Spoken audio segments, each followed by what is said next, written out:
bismillaahi raxmaani raxiim halkaad naga daawanaysaan waa Somali Media Action. hadday tahay markii ugu horeyso na soo booqato fadlan walaal subscribe-ka noo saar meetinidiin. ciidamada Mareykanka ayaa si live nin u toogtay. ciidamada Mareykanka oo aysan ahayn markii labaad iyo markii saddexaad ay fal ku sameynayaan nimanka dadka ka soo jeeda asal ahaan Afrika.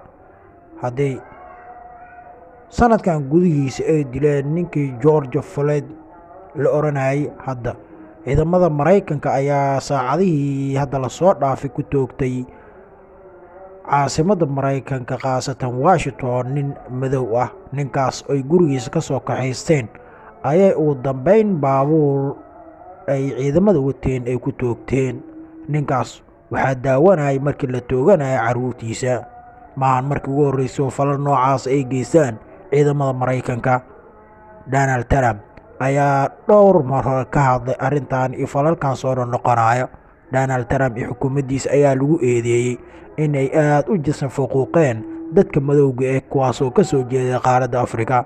dadka madowga ayaa dhibaato xooggan ku qaba qaaradda Yurub iyo qaaradda Ameerika maba ula sii jirta Mareykanka, taasoo hadda uu ninkan ku yahay ninkii tobnaad ee bilooyinka lasoo dhaafay lagu dilay dalka Mareykanka.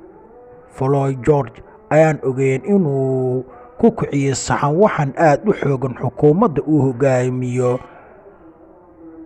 madaxweynaha dalka Mareykanka ee Donald Trump, taasoo ugu dambeyn keentay inay xukuumadda ku dhawaaqda in ay awooddeeda isticmaalin doonto. hase ahaatee saxawankaas iyo rabshadahaas oo socda muddo 3 bilood ugu dambeyn uu ku guuleystay madaxweynaha inuu hakiyo.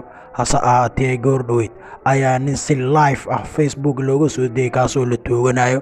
haddaba daawada muuqaalkan soo socdo waxaad ku daawan doontaa nin Amerikaan madow oo ciidamada Mareykanka ay toos u tooganayaan. fadlan subscribe-ka noo saar mahadsanidin.